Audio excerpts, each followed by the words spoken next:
Jan Piščibu. A třetí jede Jan Gleisner, Pražský Bohemia.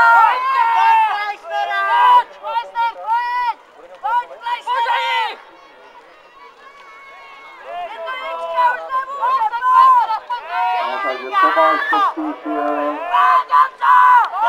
Zaslavského klubu Meratojce si jede pro vítězství v finále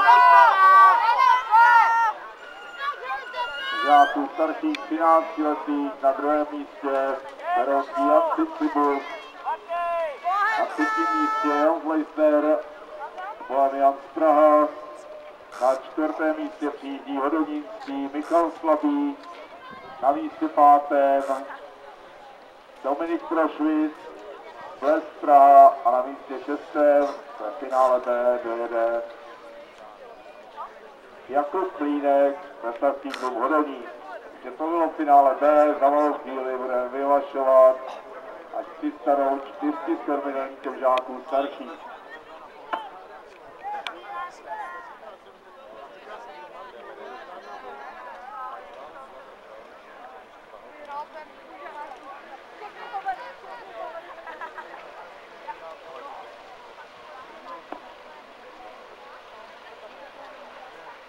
Takže mám tady jedno technické hlášení a týká se to majitelů aut, kteří blokují výjezd z areálu